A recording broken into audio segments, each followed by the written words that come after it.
financial statement of really how we get to the 2011-12 budget is from the 2010-11 budget. The enacted budget is in the left-hand column, and the governor, by law, Constitution, has to submit a balanced budget proposal, and the General Assembly has to enact a balanced budget. However, there's no guarantee that that budget is going to end the fiscal year in balance, and so what you see beginning of 2010-11 is that the 2010 budget did not end in balance. In fact, had a $294 million deficit that carried to the beginning of 2010-11. And then as you work through, you can see the total revenue of about $25 billion against expenditures of $28 billion. So you can see expenditures exceeded base revenue in 2010-11, and was made up by some of the items that the previous witness had talked about: one-time ERA funds, some other one-time revenue proposals, and so the enacted budget was proposed to end in balance. Now, the mid-year update to that budget is the center column there, and this is essentially what Governor Corbett faced when he took office on January 18th. The third row down, revenue was estimated to come in about $100 million below the official estimate. Now, I will say, since there has been discussion already about revenue surplus, keep in mind that the Commonwealth Department of Revenue and their contractors can be within about 1% estimate to actual, can still be $250 million off. So we can be pretty close to estimate, but the dollars can still be pretty significant. So if we're expected to be down $100 million, some DPW appropriation supplementals needed. So the mid-year projection, we would expect to end 2010-11 $155 million in the hole. So that takes us to the third column, 2011-12, starting $155 million down.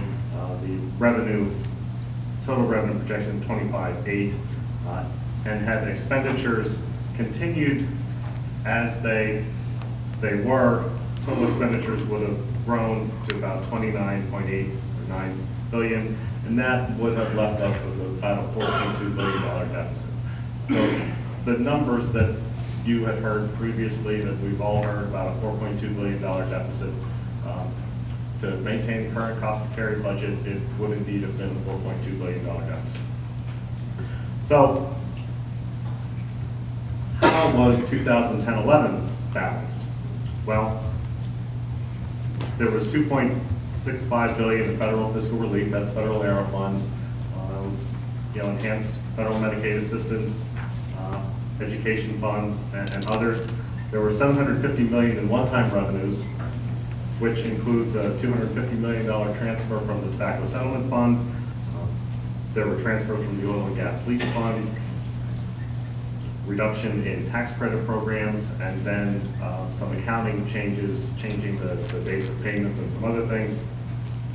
And so that accounted for $750 million in one-time revenues. And then there were about $665 million in one-time expenditure reductions. One of those would have been, we redirected $121 million of tobacco settlement funds to pay pension obligations. There were one-time savings in DPW and some other one-time adjustments.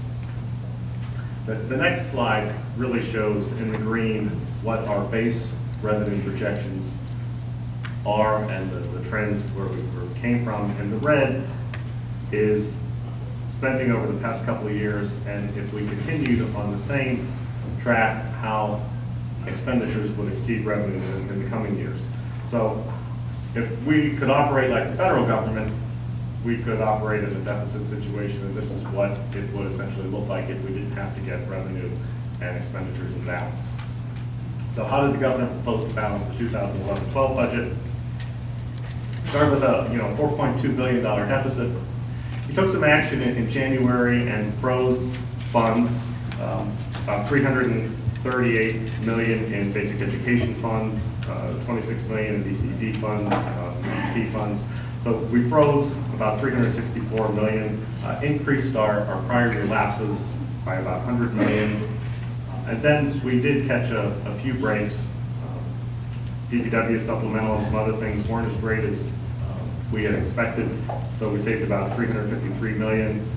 And then again, we caught a break on revenue for 2010-11, which over a 2-year period, we adjust the revenue estimate for 2010-11 and also for 11-12, that amounted to about a $528 million upswing to the good. So that $4.2 billion deficit becomes a $2.8 billion deficit with the actions taken and new revenue projections and revised spending needs.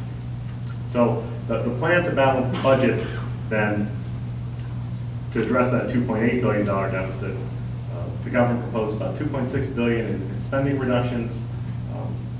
We changed some tax credit programs, which saved about $9 million. Because of previous diversions of tobacco settlement funds, there would have been cash flow problems and can't sustain supporting the programs that had been funded out of the tobacco settlement funds. So we proposed putting the tobacco settlement funds in the general fund to address those cash flow issues and maintain those programs. So that gave us a one-time bump of about $140 million. And then redirecting moving violation surcharge to the general fund that had been done in the past couple of years because the M-Care fund has enough balance that it's not needed, and those surcharges are slated to revert to the general fund in 2014 anyway, so keeping with the practice of the past couple of years and anticipating what's coming in the future, redirected those moving violation surcharges to the general fund again.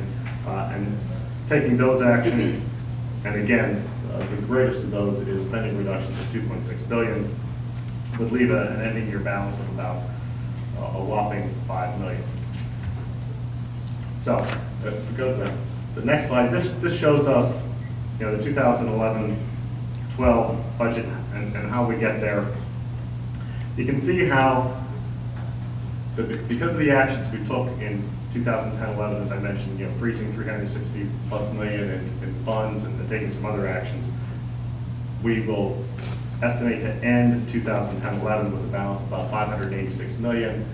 That becomes our beginning balance in 2011-12, and is a significant reason why we're able to get to balance in 2011-12.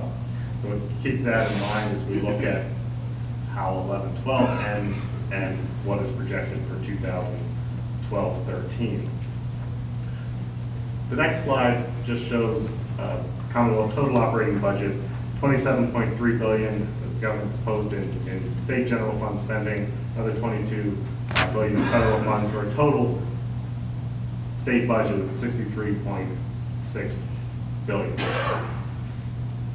Now, where does our revenue come from? And this is not inconsistent with the previous witnesses' characterizations.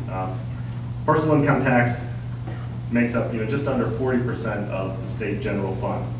Now, thinking back to the previous witness's slide on wages and jobs and the estimate for when they recover, you can see a significant part of the state general fund is dependent on personal income tax. So however long it takes wages and jobs to recover has a direct impact on personal income tax revenue to the Commonwealth. And then consumer confidence impacts sales and use tax revenue, and that's 31% of the Commonwealth's revenue. And then you can see corporate taxes, just about 10% of the next largest area of state revenue for general fund there. The next slide shows where the money goes. 33% education, 24% medical assistance and other DPW programs, corrections, probation, parole about 7%, debt service is about 4%. Education is, higher than the national average when we put both higher ed and basic education together. Our funding is higher than the national average. I think our correction spending is also higher than the national average. Our debt service is right about where the rating agencies say it should be. So one of the principles that the governor gave us in putting this budget together was we have to adhere to fiscal discipline. We want to focus on the core functions of government, maintain the safety net for public health and safety, and support education at a sustainable level. So how do we adhere to fiscal discipline? Well, this budget maintains the governor's commitment to no new taxes, no fee increases. Unlike in the past, this budget doesn't have any revenue or expenditure gimmicks. This is a true, honest accounting of the Commonwealth's budget. The budget eliminates 103 appropriations, reduces funding for more than 150 appropriations, and consolidates 55. We use conservative estimates, and essentially this budget resets state spending at 2008-2009 levels. I will say that a fair number of those 103 appropriations could be characterized as legislative initiatives or governor's discretionary accounts or WAMs or whatever you might want to call them. So 103, a significant number of those 103 could be characterized that way, but there are also a fair number of programs that a lot of folks would consider valuable, worthwhile, have a significant return on the investment. Some of those 103 appropriations that were eliminated were $260 million in accountability block grants for education, reimbursement for charter schools, education assistance program, and then a number of, in DPW, special payments for hospitals and special centers, which also impacts their ability to draw down federal dollars. Labor and industry saw the proposed elimination of a fairly popular program, Pennsylvania Conservation Corps. Of the 150 appropriations that were cut, we've all read and heard about significant reductions in spending for higher education, state system, state-related.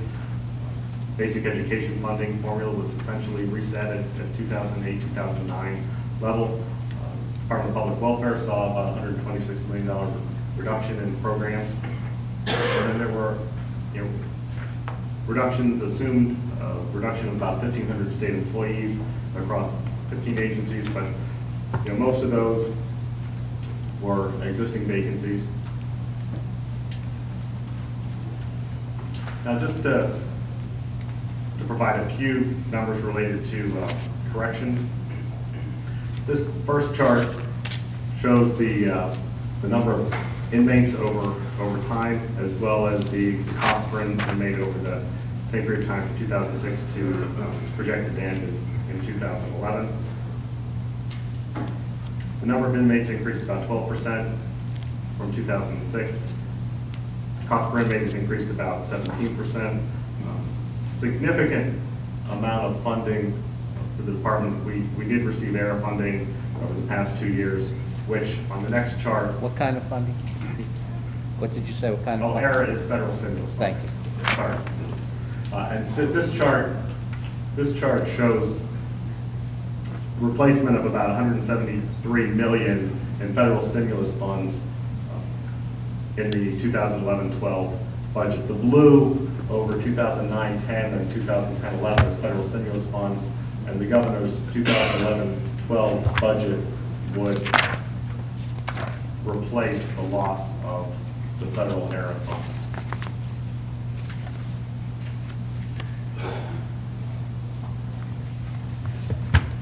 The next chart is really for comparative purposes only and just shows the general operating cost comparison of various departments. The Department of Corrections, and these are units that essentially serve a client or a specific population. So just the general operating costs of corrections and the mental health institutions at DPW, state police, and county assistance offices and such. You can see Department of Corrections appropriation totals about $1.8 billion. And on the next chart, you can just see the expenditures by category. About 72% is personnel related, 25% is non-personnel operating expenses. And that is